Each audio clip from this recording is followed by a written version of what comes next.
नमस्कार मेरे प्रिय ब्रिजेशन, मेरे टॉपर्स बीएस से कम्युनिटी में आप सभी का स्वागत व अभिनंदन करता हूं। मैं ब्रिजेश कुमार आप सभी के लिए लेकर आया हूं साथियों acid base and salt chapter second की पार्ट 2। साथियों इससे पहले हम लोग पार्ट फर्स्ट में डिस्कस कर चुके हैं more information about acid base and salt के बारे में। हमने इंट्रोडक्शन दिया आपको एसिड बेस एंड साल्ट के बारे में। अगर आप लोगों ने अभी तक उस क्लास को नहीं देखा है तो कृपया इस क्लास को अभी यहीं पर छोड़ दीजिए और जाकर उस क्लास को पहले देख लीजिए, क्योंकि साथियों विदाउट उस क्लास के आप इस क्लास को नहीं समझ पाएंगे। क्योंकि साथियों मैंने कल भी उस क्लास में मैंने आपको बताया था एक सीढ़ी के बाद दूसरी सीढ़ी पर जब आप पाँव रखेंगे तभी आप जल्दी सक्सेस होंगे और बिना कष्ट भरे जीवन से आगे बढ़ सकते हैं। तो साथियों हम लोग सफर तय कर चुके हैं सेकेंड चैप्टर के और तय करने वाले हैं और फर्स्ट चैप्टर के हमने तय कर चुके हैं। साथियों ध्यान दीजिएगा दूसरी बात इसमें कि जितनी चीजें मैं समझा रहा हूँ आपके बोर्ड एग्जाम को लेकर वेरी इंपॉर्टेंट है। आज हम लोग बात करने वाले से तो पार्ट सेकंड में जो चैप्टर आपका है तो चैप्टर सेकंड है एसिड बेस एंड साल्ट है। हम जो आज इस वीडियो में बात करेंगे वो इंडिकेटर को लेकर बात करेंगे, reaction of acid with metals के बारे में बात करेंगे, reaction of base with metals के बारे में बात करेंगे साथियों, reaction of acid with metals bicarbonate के बारे में बात करेंगे, साथ में पीएच के साथ भी बात करेंगे साथियों। जो मैं आपको समझाऊंगा जो भी बताऊंगा वो आपको लिखना होगा, समझना होगा, स्टेप बाय स्टेप सभी चीजों को समझाया जाएगा। तो यदि आप लोग कहीं शोरगुल की जगह बैठे हुए तो कृपया आप शांति माहौल में चले जाइए और अगर आपके पास कोई पेन नहीं है, कोई पेपर नहीं है तो कृपया 2 कलर की पेन ले लीजिए, नीली और काली, ब्लू एंड ब्लैक, और एक रफ कॉपी ले लीजिए। तो चलिए शुरू करते हैं आज के सेशन को और आप सभी का स्वागत है आज के इस क्लास में। लेकिन एक लाइन कहना चाहूंगा कि रख हौसला वो मंजर भी आएगा, रख हौसला वो मंजर भी आएगा, प्यासे के पास समंदर भी आएगा, प्यासे के पास समंदर भी आएगा, यूं न थक बैठ कर ये मंजिल के मुसाफिर, यूं न थक बैठ कर ये मंजिल के मुसाफिर, मंजिल भी मिलेगी और मिलने का मजा भी आएगा। मेरे प्यारे छात्र छात्रा, मेरे प्यारे टॉपर्स, जितने लोग भी इस साथ क्लास को वॉच कर रहे हैं फटाफट इस क्लास को लाइक कर दीजिएगा और सबसे पहले अपने कॉपी में डालेंगे इंडिकेटर, हेडिंग डालेंगे इंडिकेटर इंग्लिश मीडियम वाले, और साथ में हिंदी मीडियम डालेंगे सूचक। क्या है ये? सूचक। तो हम लोग एक अपना रफ इधर बनाएंगे और पहली हेडिंग जो अपनी आज की हो गया सत्य सूचक है, इंग्लिश में बोलते हैं इंडिकेटर। सूचक का काम क्या होता है? देखिए बोर्ड एग्जाम में आपको सूचक के बारे में लिखने के लिए तो नहीं आएगा, बोर्ड एग्जाम में आपको सूचक के बारे में लिखना तो नहीं है, बट सूचक के बारे में अगर आपके पास जानकारी नहीं है तो अम्ल और क्षार के बीच में विभेद नहीं कर पाएंगे। Not difference without indicator between acid and base, you not different, आपको कोई भी पार्ट डिफरेंट नहीं बता पाएंगे अम्ल और क्षार के बीच में अगर आपके पास सॉल्यूशन दे दिया जाता है। तो साथियों इंडिकेटर क्या है? एक सूचक, इसे हिंदी में बोलते हैं। है क्या? ध्यान दीजिए मेरे प्यारे साथियों, जब आप सभी लोग रोड पर चलते हैं तो रोड पर चलते हैं तो साथियों चिन्ह कई सारे बने होते हैं, कहीं पे जिब्रा क्रॉसिंग होता है, कहीं पे एरो बना होता है, कोई पे साथियों डबल एरो बना होता है, तो किसी पे कोई चिन्ह होता है। साथियों सब इंडिकेट करते हैं, हमें सूचित करते हैं कि ये रोड किस दिशा की ओर जा रही है, ये रोड किसकी ओर जा रही है, ये सब हमें बताया जाता है। ठीक उसी प्रकार केमिस्ट्री में इंडिकेटर का काम होता है मेरे प्यारे साथियों, ये अम्ल और क्षार की पहचान करना। नोट करके लिख लीजिए आप सभी लोग कि इंडिकेटर का मुख्य कार्य होता है अम्ल और क्षार की पहचान करना। सभी लोग कॉपी में लिख लीजिए कि सूचक का जो मुख्य कार्य होता है, सूचक का मुख्य कार्य होता है अम्ल और क्षार की पहचान करना। काम क्या है मेरे साथियों? अम्ल और क्षार की पहचान करना। सूचक का काम क्या है साथियों? ये है आपका अम्ल। क्या है? अम्ल व लिख लीजिए या अम्ल तथा लिख लीजिए, अम्ल तथा क्षार की पहचान, अम्ल तथा क्षार की पहचान करना। लिख लीजिएगा आप सभी लोग, अम्ल तथा क्षार की पहचान करना। सूचक का काम होता है अम्ल तथा क्षार की पहचान करना साथियों। ये सूचक का काम क्या होता है? अम्ल तथा क्षार की पहचान करना। सूचक एक साथियों सॉल्यूशंस भी होता है, कई पेपर्स भी होते हैं, कई प्रकार के आपके पास होते हैं। साथियों जो इंडिकेटर होता है वो साथियों 3 से 4 प्रकार के होते हैं, लेकिन आपको मुख्य 2 याद रखिएगा, एक प्राकृतिक होता है, एक कृत्रिम होता है। मतलब एक नेचुरली होता है, एक आर्टिफिशियल होता है। एक होता है आर्टिफिशियल जो कि साथियों लैब में तैयार किया जाता है, और एक होता है नेचुरली जो प्रकृति के द्वारा हमें प्राप्त होता है। साथियों आप सभी लोगों ने पत्ता गोभी जरूर खाया होगा। पत्ता गोभी में एक साथियों आता है लाल पत्ता गोभी, एक लाल पत्ता गोभी साथियों आता है, वो हमारा सूचक का काम करता है। एक हल्दी होता है साथियों, हल्दी का काम क्या होता है, सूचक का प्राप्त करता है। अगर आपको प्रैक्टिस करना है घर पे तो आप कर सकते हैं, एक थोड़ा सा हल्दी का पाउडर लीजिए और एक पेपर पे गीला करके उसे लगा दीजिए, सूखने के लिए रख दीजिए। जब वो सूख जाएगा साथियों तो उस पेपर को लाके आप नींबू में साथियों कर दीजिए, आपको कलर क्या मिलेगा उसे कमेंट में आप बताइएगा। क्योंकि मैंने कल वाली क्लास में बता दिया था जो साथियों अम्ल है वो ब्लू को रेड में कन्वर्ट कर देता है, और जो क्षार है वो रेड को ब्लू में कन्वर्ट कर देता है। आई होप आपको धीरे धीरे समझ में आ रहा है। तो सूचक का मुख्य कार्य है अम्ल तथा क्षार की पहचान करना। सूचक मुख्य 2 प्रकार के होते हैं, लिख लीजिए साथियों। सूचक मुख्य 2 प्रकार के होते हैं, एक होता है प्राकृतिक, क्या होता है, प्राकृतिक, इंग्लिश मीडियम वाले लिखेंगे नेचुरल, नेचुरल, और हिंदी मीडियम में दूसरा लिखेंगे कृत्रिम, क्या लिखेंगे, कृत्रिम। और कृत्रिम को साथियों संश्लेषित बोलते हैं, क्या बोलते हैं, संश्लेषित, याद रखिए संश्लेषित बोलते हैं। और इंग्लिश में बोलते हैं कृत्रिम को आर्टिफिशियल, मतलब मानव द्वारा जो बनाया जाता है उसे कृत्रिम बोलते हैं। प्राकृतिक उसे बोलते हैं जो हमें नेचर के द्वारा प्राप्त होता है। तो आई होप आपको सीधा सीधा इंडिकेटर समझ में आया होगा। इंडिकेटर किसे कहते हैं साथियों, सूचक होता है। सूचक का मुख्य कार्य क्या होता है, अम्ल तथा क्षार की पहचान करना होता है। सूचक वैसे कई प्रकार के होते हैं, लेकिन आपको समझने के लिए आप जो सबसे ज्यादा इंपॉर्टेंट है वो साथियों सूचक है प्राकृतिक सूचक और कृत्रिम सूचक। इस चीज को याद रखिएगा, और इसी के हेल्प से हम लोग पीएच को समझेंगे। पीएच बहुत ही इंपॉर्टेंट है साथियों किसी भी अम्ल क्षार की पहचान करने के लिए। तो साथियों तैयार हो जाइए नेक्स्ट टॉपिक को लेकर। आज के पहले टॉपिक में सूचक को लेकर जितना मुझे इंपॉर्टेंट लगा मैंने आपको बताया, इससे ज्यादा अगर आपको लगता है तो आपके लिए नहीं है। देखिए इसका मतलब ये नहीं जितना मैंने आपको बताया उसने में पूरा इंडिकेटर खत्म होगा, जी नहीं। जो मैंने आपको बताया वो आपके बोर्ड एग्जाम के लिए वेरी इंपॉर्टेंट है। तो यदि आपको कोई इंपॉर्टेंट चीज और कवरेज हो रहा है, आपको कुछ पूछना है तो कमेंट सेक्शन में जाकर अपने डाउट्स को लिख दीजिए। बाकी साथियों सूचक से रिलेटेड जितने टॉपिक्स मुझे बताने थे, जो साथियों इंपॉर्टेंट लगा मुझे, मैंने आपके संग शेयर किया है, जो आपके बोर्ड एग्जाम के लिए वेरी इंपॉर्टेंट है। साथियों आइए अगला हम लोग कर चुके हैं, पहला टॉपिक हमने अपना क्लियर किया है, हमने अपना क्लियर कर लिया है इंडिकेटर। इंडिकेटर क्या होता है, एक सूचक जिसे हिंदी में बोलते हैं। इंडिकेटर का काम होता है अम्ल तथा क्षार की पहचान करना होता है। और जो ये सत्य मुख्य 2 प्रकार के होते हैं, एक होता है नेचुरली होता है, एक होता है आर्टिफिशियल, मतलब एक होता है प्राकृतिक, एक होता है कृत्रिम। प्राकृतिक में अगर उदाहरण लिखना है तो लिख लीजिएगा साथियों लाल पत्ता गोभी और लाल पत्ता गोभी हल्दी लिख लीजिए। कृत्रिम में साथियों लिखना है तो एक पाउडर केमिकल आता है, वो आपके लेबोरेटरी में आपको पढ़ाया जाएगा। जब मैं आपके लेबोरेटरी प्रॉपर्टी पढ़ाऊंगा, आगे लेबोरेटरी प्रोसेस पढ़ाऊंगा, उसमें सब कुछ आपको बता दूंगा। आगे देखिए, अब जो आज का अपना दूसरा टॉपिक है वो लिखा reaction of acid with metals. Heading डाल लीजिए reaction of acid with metals, मतलब कि साथियों धातुओं के संग किसकी अपक्रिया, अम्लों की अपक्रिया, या अम्लों की अपक्रिया धातुओं के संग। लिख लीजिए अम्लों की अपक्रिया, क्या अगली हेडिंग है अम्लों की अपक्रिया। ध्यान दीजिए अम्लों की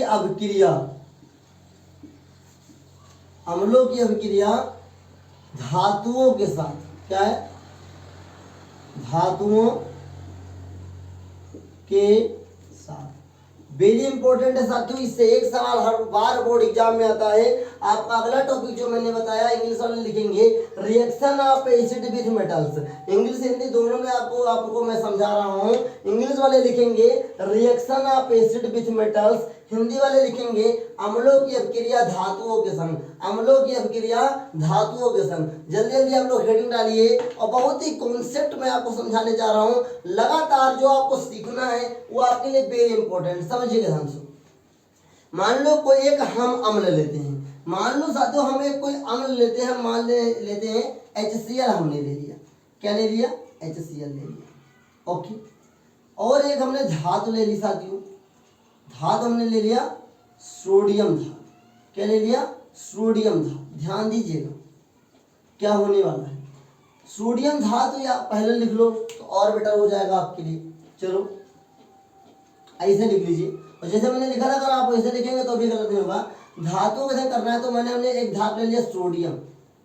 अब इस धातु को मैंने क्या किया मेरे भाई, इसके समय मैंने HCl ले लिया। ध्यान दीजिएगा, अब यही पे मैं आपको समझाना चाहता हूँ क्या होता है। कभी कभी क्वेश्चन आपसे पूछा जाता है क्या होता है जब अम्लों की अभिक्रिया धातुओं के संग होती है, या क्या होता है जब धातुओं की अभिक्रिया अम्लों के संग कराई जाती है। कोई भी कंडीशन में सवाल घुमा के फिरा के कुछ भी पूछे, जवाब एक ही करना है साथियों। कहते हैं ना कि मंजिल का रास्ता बदल दो, मंजिल मत बदलो।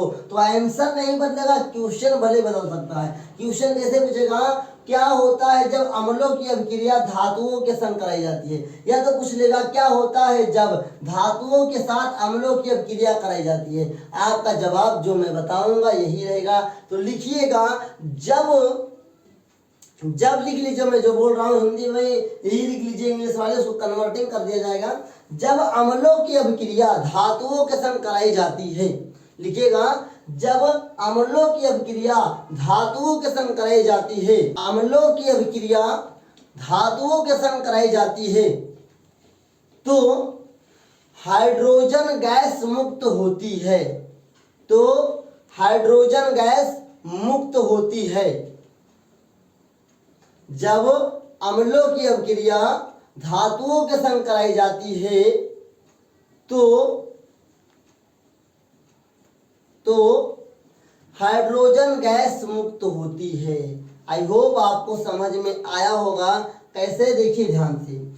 अब मैंने आपको बताया था जहां पर सोडियम होगा और जहां पर साथियों Cl होगा उसकी दोस्ती होगी, NaCl बनाएगा। ध्यान दीजिए, तो यहां से 2 Cl और 2 Na मिलेंगे, बन जाएगा 2NaCl। ओके, प्लस में ये जो बचा तो ये बन जाएगा H2 गैस है, क्या है, जो साथियों उड़ जाएगा। याद रखिएगा, जो ये उड़ने लगता है H2 गैस, अगर इसको हम जलाते हैं तो फट फट की आवाज आती है। जैसे हम लोग पटाखा जलाते हैं दिवाली में पटाखा जलाते हैं, फट फट की आवाज आती है। तो वैसे जब हाइड्रोजन गैस को जलाया जाता है तो फट फट की आवाज आती है साथियों। तो याद आपने क्या किया कि जब अम्लों की अभिक्रिया धातुओं के संग कराई जाती है तो साथियों हाइड्रोजन गैस मुक्त होती है। एक एग्जाम्पल और कभी से आपसे पूछा जा सकता है, क्या होता है जब लोहे की अभिक्रिया या आयरन की अभिक्रिया, क्या होता है जब आयरन की अभिक्रिया अम्लों के संग कराई जाती है। ध्यान दीजिए, मैंने एक आयरन का टुकड़ा, लोहे का टुकड़ा ले लिया, आप घर पे कर सकते हैं, और मैंने साथियों HCl ले लिया। क्या ले लिया, HCl ले लिया। अब ध्यान रखिए, ये बनाएगा साथियों FeCl2। क्या बनाएगा, FeCl2, और क्या बनाएगा, H2 गैस मुक्त होगा। आई होप ध्यान दिए होंगे, इन सभी कंडीशन में हाइड्रोजन गैस निकल रहा है। तो हम लोग अभी तक अपने 2 टॉपिक्स को क्लियर कर चुके हैं मेरे प्यारे साथियों, मेरे प्यारे टॉपर्स। कि पहला हमने इंडिकेटर को कंप्लीट किया, दूसरा हमने कंप्लीट किया reaction of acid with metals, मतलब कि अम्लों की अभिक्रिया धातुओं के संग। इसको सवाल को पलट के भी पूछा जा सकता है, अम्लों के संग या अम्लों के साथ धातुओं की अभिक्रिया या धातुओं के संग अम्लों की अभिक्रिया। जवाब यही होंगे। आप इन दोनों में से केवल एक लिखेंगे, आपका नंबर पूरा फिक्स होगा। ये साथियों याद रखिए, ऑब्जेक्टिव के कभी कभी पूछे जा सकते हैं, कभी कभी 1 नंबर के सब्जेक्टिव में भी पूछे जा सकते हैं, तो आपको डाउट करने की बात नहीं है। आइए तीसरे टॉपिक्स की ओर चलते हैं। आज का अपना तीसरा टॉपिक से reaction of base with metals, reaction of base with metals. बहुत इंपॉर्टेंट चीज मैं आपको समझा रहा हूँ, ध्यान से समझिएगा मेरे प्यारे साथियों। तीसरा टॉपिक्स क्या है आपका, reaction of base with metals. मतलब कि साथियों क्या होता है जब धातुओं की अभिक्रिया क्षार के संग कराई जाती है। लिख लीजिए साथियों, ऑफ बेस विथ मेटल्स, मतलब कि क्षारकों की अभिक्रिया। क्या है साथियों, क्षारकों की अभिक्रिया। ध्यान दीजिएगा आप सभी लोग, क्षारकों की अभिक्रिया अम्लों के संग, क्या है, क्षारकों की अभिक्रिया धातुओं के संग लिखिएगा, क्षारकों की अभिक्रिया धातुओं के साथ, धातुओं के साथ। वेरी इंपॉर्टेंट है साथियों, ये आपका हेडिंग है। हम लोग तीसरे हेडिंग की ओर पहुंच चुके हैं। तीसरा हेडिंग वेरी इंपॉर्टेंट है साथियों, ध्यान दीजिएगा आप सभी लोग। ध्यान देने के बाद वेरी इंपॉर्टेंट है। देखिए साथियों, हम आपको बता रहे थे कि क्षारकों की अभिक्रिया धातुओं के संग कराने पर क्या होता है। तो पहले मान लो कोई एक क्षार ले लेते हैं, क्या ले लेते हैं, कोई एक क्षार लेते हैं, कोई धातु ले लेते हैं। तो हमने इस बार धातु ले लिया जिंक, ले लिया क्या, जिंक। अब जो हमने जिंक ले लिया मेरे साथियों, और हम एक क्षार लेंगे, क्षार का नाम याद रखिए 2NaOH। अब ये मत पूछिएगा भैया कि क्षार का सूत्र में OH क्यों आता है, या क्षार का सूत्र NaOH हमने क्यों रखा, क्योंकि ये सारी बातें मैंने आपको इससे फर्स्ट क्लास में समझा दिया था। तो इसलिए मैं आपको समझाने की कोशिश ये कर रहा हूँ कि समय मत बर्बाद कीजिए, उस क्लास को एक बार जरूर देख लीजिएगा। फिर भी आपकी जानकारी के लिए बता देता हूँ कि जहाँ पर साथियों OH- आयन होते हैं वहाँ पर क्षार होते हैं। तो देखिए यहाँ पे OH- आयन है साथियों, इसलिए यहाँ पर बन गया है क्षार। आई होप आपको ये टॉपिक्स भी क्लियर हुआ होगा। जब धातुओं की अभिक्रिया क्षार के संग कराई जाती है तब हाइड्रोजन गैस प्राप्त होता है, तब हाइड्रोजन गैस प्राप्त होता है। ध्यान दीजिएगा, ये सोडियम हाइड्रोक्साइड है, क्या मेरे साथियों, ये सोडियम हाइड्रोक्साइड है और ये एक्वस सॉल्यूशन है। अब ध्यान दीजिएगा, एक्वस क्या होता है, अल्कोहलिक क्या होता है। एक्वस का मतलब होता है जलीय, मतलब जो पानी में घुला हो, क्या हो, जो पानी में घुला हो उसे हम लोग एक्वस कहते हैं मेरे प्यारे साथियों। अब ध्यान दीजिएगा, इसे बोलते हैं गिब्स आउट। अब साथियों हमें जहां पर भी ये होगा सोडियम और जहां पे जिंक होगा, जहां पर भी साथियों सोडियम होगा और जिंक होगा वहां पर देखिए क्या बनेगा, ध्यान दीजिएगा, वहां पर बनेगा Na2 Z+H2 गैस निकलने वाला है। क्या बनेगा साथियों, Zn+2NaOH की जब अभिक्रिया कराई जाएगी तो Na2ZnO+H2 गैस मुक्त होगी। ध्यान दीजिएगा साथियों, बहुत इंपॉर्टेंट रिएक्शन है ये मेरे प्यारे साथियों। थोड़ा सा ध्यान दीजिएगा, मुझसे थोड़ी गलती हुई कि लिखा मैंने क्षारकों की अभिक्रिया धातुओं के संग, ये सब कुछ सही है, यहाँ पे केवल 2 लगा लीजिएगा। अब ये सही है साथियों आपका। हमने क्या बताया कि जब साथियों धातुओं की अभिक्रिया सोडियम हाइड्रोक्साइड या क्षारकों के संग कराई जाती है तो बनता है और हाइड्रोजन गैस बनता है, लवण बनता है और हाइड्रोजन गैस बनता है। आई होप आपको समझ में आ रहा होगा। तो चलिए अब हम लोग आगे बढ़ते हैं और अपने अगले स्टार वाले टॉपिक को देखते हैं जो लिखा है reaction of acid with metals bicarbonate. तो आइए आगे बढ़ते हैं। आइए आप लोग हेडिंग डालिए, इंग्लिश वाले डालेंगे reaction of base with metals, Hindi वाले डालेंगे साथियों, हिंदी वाले ये स्टार है, ये वेरी वेरी इंपॉर्टेंट रिएक्शन भी होगा, याद रखिएगा। तो हिंदी वाले डालेंगे धातु कार्बोनेट, क्या है ये वाला आपका है, reaction of acid with metals by carbonate, मतलब धातु बाई कार्बोनेट, क्या है धातु बाई कार्बोनेट लिखिएगा या धातु कार्बोनेट। तो हम लिखते हैं धातु कार्बोनेट, क्या लिखेंगे धातु कार्बोनेट या बाई कार्बोनेट, दोनों सही है, दोनों के अलग अलग सूत्र होंगे। बाई कार्बोनेट, बाई कार्बोनेट क्या है, बाई कार्बोनेट है आपका धातु कार्बोनेट या बाई कार्बोनेट के साथ, क्या के साथ अम्लों की अभिक्रिया, क्या है अम्लों की अभिक्रिया या अम्ल की अभिक्रिया, धातु कार्बोनेट या बाई कार्बोनेट साथ अम्लों की अभिक्रिया, क्या है साथियों अम्लों की अभिक्रिया। ये आपकी हेडिंग है। सारे इंपॉर्टेंट रिएक्शन को समझ लीजिए, पढ़ना तो आप बुक से भी पढ़ सकते हैं लेकिन समझना वेरी इंपॉर्टेंट है। क्या होता है ध्यान दीजिए, क्या बनेगा कैसे बनेगा समझिएगा।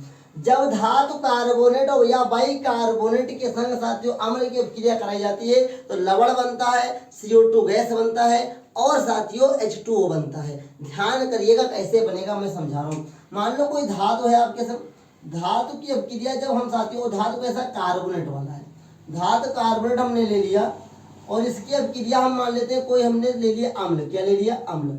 अब इसकी अगर जब आप कराएंगे तो हमें प्रेजेंस जो हमारा मुक्त होगा वो हमें मिलेगा लवण। पहले क्या मिलेगा साथियों? लवण।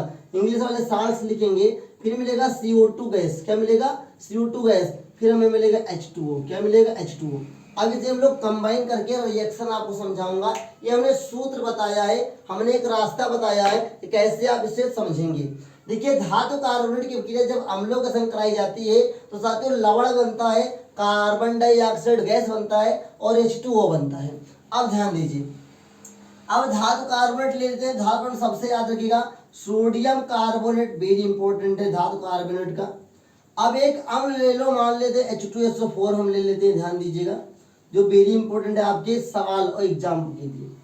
अब हमने सबसे पहले लवण बनाना है। हमें जो सबसे पहले लवण बनाना है तो लवण माइनस वाले पार्ट से बनेगा और सिंगल वाले पार्ट से नहीं बनेगा, माइनस और प्लस से बनेगा। मतलब ये बन जाएगा आपका Na2SO4। क्या बनेगा? Na2SO4 सोडियम सल्फेट बनेगा। और क्या बनेगा मेरे प्यारे साथियों? तो बनेगा CO2। क्या बनेगा? CO2 बनेगा। और क्या बनेगा? H2O। देखते हैं ये बैलेंस है कि नहीं। तो ये साथियों आपका बैलेंस रिएक्शन है। कैसे? देखिए, ये NO2 था, NO2 हमने रख दिया, ये SO4 यहाँ से भाग क्या है, यहाँ लग गया। यहाँ से हमने CO3 था, CO2 यहाँ पे चिपका दिया, एक O बचा, एक O H2O के संग भाग के H2O जल बन गया। आई होप आपको समझ में आ रहा होगा। इस ट्रिक को जरूर याद रखिएगा। कभी कभी सवाल में पूछता है क्या होता है जब, क्या होता है जब धातु कार्बोनेट की अभिक्रिया अम्ल के संग कराई जाती है? तो क्या होता है? लवण बनता है, कार्बन डाइऑक्साइड गैस बनता है और साथियों जल बनता है। इसकी बात को याद रखिएगा। तो मैंने आपको बताया जब धातु कार्बोनेट की अभिक्रिया अम्ल के संग कराई जाती है तो लवण, कार्बन डाइऑक्साइड तथा जल बनता है। इस चीज को याद रखिएगा। तो आई होप आपको समझ में आया होगा। और मैंने इस टॉपिक को स्टार किया है, मतलब वेरी इंपॉर्टेंट टॉपिक से, आपके एग्जाम के लिए वेरी इंपॉर्टेंट टॉपिक से। तो मैंने आपको सबसे पहले इंडिकेटर्स को समझा दिया। इंडिकेटर साथियों मुख्य दो प्रकार के, प्राकृतिक और कृत्रिम, मतलब कि नेचुरली और साथियों आर्टिफिशियली। नेचुरली में सबसे ज्यादा याद रखिएगा साथियों लाल पत्ता गोभी, और याद रखिएगा साथियों हल्दी को, वो आपके जीवन में ज्यादा काम आता है। फिर साथियों फिर मैंने बताया इंडिकेटर का काम क्या है, अम्ल और क्षार की पहचान करना, अम्ल और क्षार की पहचान करना। और एक और पहचान मैंने बता दिया था जो कि फर्स्ट क्लास में बताया, उसे एक बार जरूर देख लीजिएगा। फिर मैंने बताया reaction of acid with metals, जब धातुओं के संग अभिक्रिया कराई जाती है किसकी? अम्ल की, तो क्या होता है? हाइड्रोजन गैस निकलता है। इस चीज को याद कर लीजिए। फिर मैंने आपको क्या बताया? Reaction of base with metals, मतलब कि जब क्षार के संग साथियों धातुओं के संग अभिक्रिया कराई जाएगी क्षार की, तो क्या होगा? हाइड्रोजन गैस ही निकलेगा। मतलब कि निकलता है चाहे एसिड हो चाहे बेस। अगर इसकी अभिक्रिया हम साथियों किसके संग कराते हैं? धातुओं के संग कराते हैं, तो हमें साथियों हाइड्रोजन गैस ही मिलने वाला है।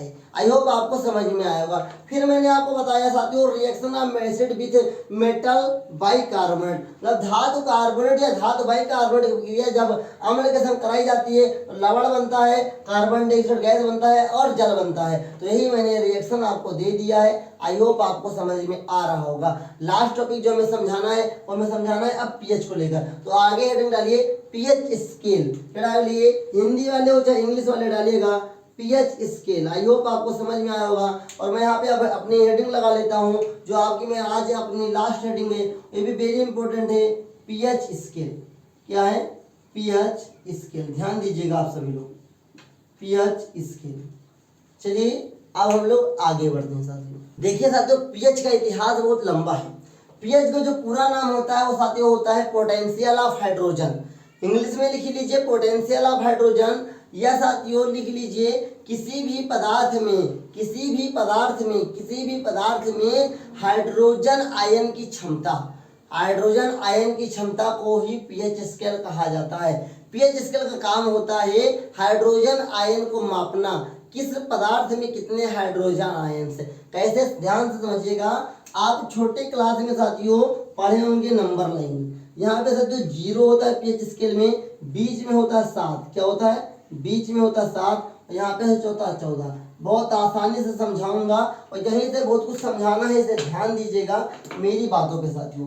पीएच स्केल का पूरा नाम आप लोग लिख लीजिए, पावर ऑफ हाइड्रोजन भी होता है और पोटेंशियल ऑफ हाइड्रोजन भी होता है। दोनों नाम है इसके, पावर ऑफ हाइड्रोजन या पोटेंशियल ऑफ हाइड्रोजन। इसकी खोज के बारे में आप लोग बुक से पढ़ लीजिएगा अपने, वो ज़्यादा इंपॉर्टेंट नहीं है, वो एग्जाम में आएगा भी नहीं, तब याद रख लो। जो एग्जाम के लिए वेरी इंपॉर्टेंट है मैं आपको पढ़ा दे रहा हूँ। बाकी साथियों पढ़ने के लिए और डिटेल्स को पढ़ने के लिए आपको मैंने सोर्स दे दिया है अपनी वेबसाइट को लेकर, www.studywithbirjeshsir.in पर जाइए और वहाँ पे विधिवत जानकारी लीजिए, पूरे बुक्स को अच्छे से पढ़ सकते हैं। जो मैं वीडियोज में समझा रहा हूँ वो सब आपके लिए एग्जाम के लिए वेरी इंपॉर्टेंट है। तो पीएच का पूरा नाम कभी कभी पूछता है, पीएच का पूरा नाम होता है पावर ऑफ हाइड्रोजन या पोटेंशियल ऑफ हाइड्रोजन, दोनों सही है साथियों।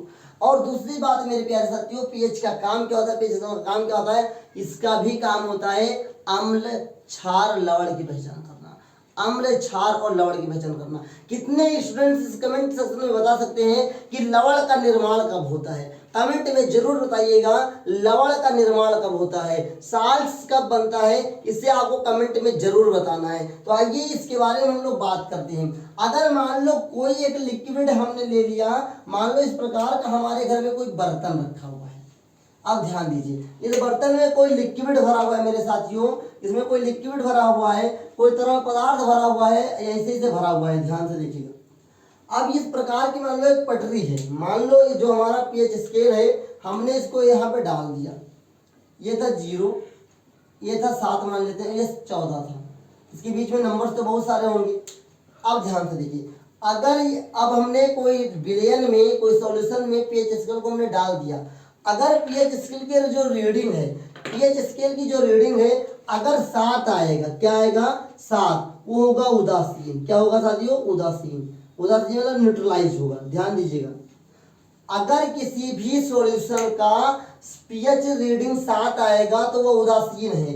अगर साथियों 7 से अधिक आया, क्या है 7 से अधिक आया तो वो क्षार है। क्या है साथियों, वो क्षार है। अगर पीएच स्केल पर रीडिंग 7 से कम आएगा मेरे साथियों तो वो अम्ल है। ध्यान दीजिएगा, ध्यान दीजिएगा, बहुत ट्रिक बेस मैंने समझा दिया है, इससे आसान कोई समझा भी नहीं पाएगा साथियों। पीएच स्केल का अगर रीडिंग हम लेते हैं, मान लो आपके घर में थर्मामीटर तो नहीं होगा, आप जब बुखार नापने के लिए जाते हैं या नपवाने के लिए जाते हैं तो एक ब्लड प्रेशर वाला उसे मशीन रखा हो डॉक्टर के पास, या बीपी का एक मशीन आप लोगों ने देखा होगा जिससे पंपिंग करके नापा जाता है। तो वहाँ पे एक स्केल लगा होता है, उसमें एक लिक्विड हो रहा होता है, जितनी प्रेशर देंगे जितनी ऊपर जाएगा उससे ब्लड प्रेशर नापा जाता है।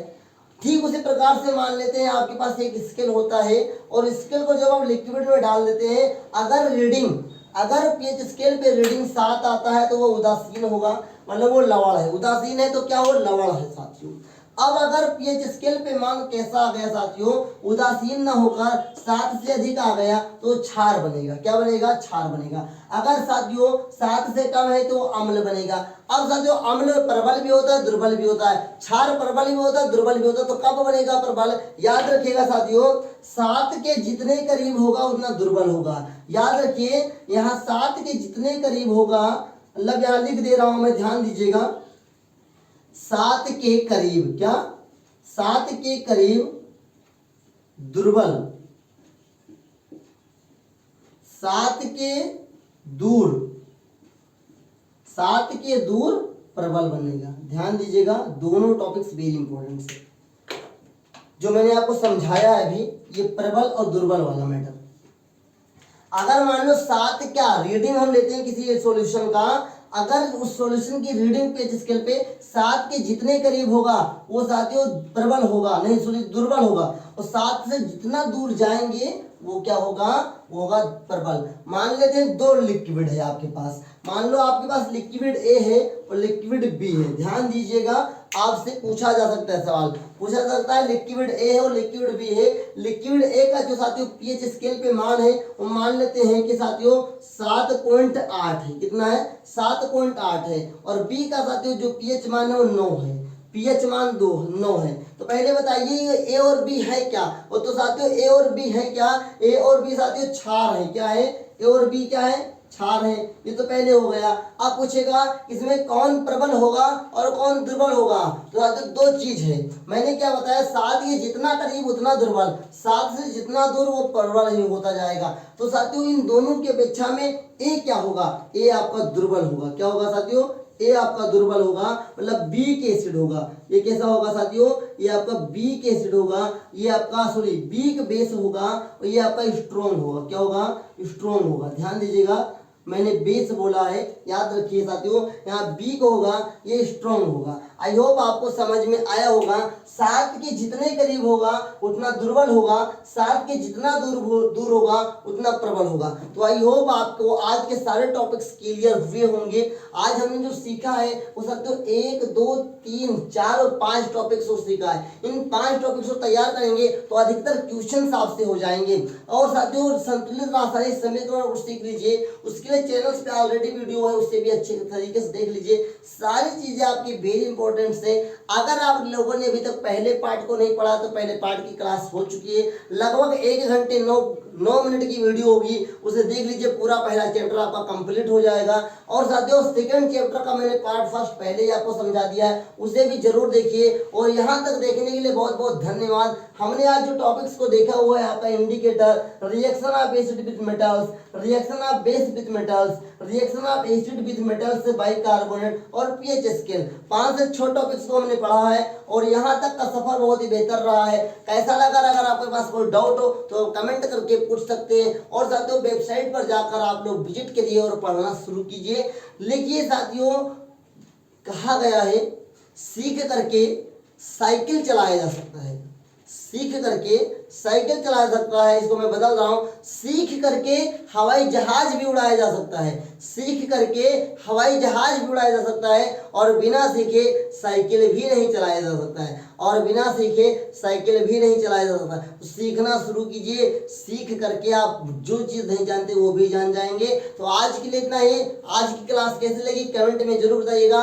अपने उन सभी दोस्तों तक शेयर कीजिए जिनको साइंस कठिन लगती है। अभी आई होप आपको वेरी वेरी इंपॉर्टेंट टॉपिक्स को समझ में आया होगा। इस टॉपिक से सारे सवाल आपके हो जाने चाहिए। और प्रैक्टिस कीजिए, रिवीजन कीजिए और मुस्कुराते रहिए और सीखते रहिए। स्टडी विद ब्रजेश सर के संग, बीएससी कम्युनिटी के संग। चलिए मिलते हैं नेक्स्ट क्लास में, तब तक के लिए जय हिंद, वंदे मातरम।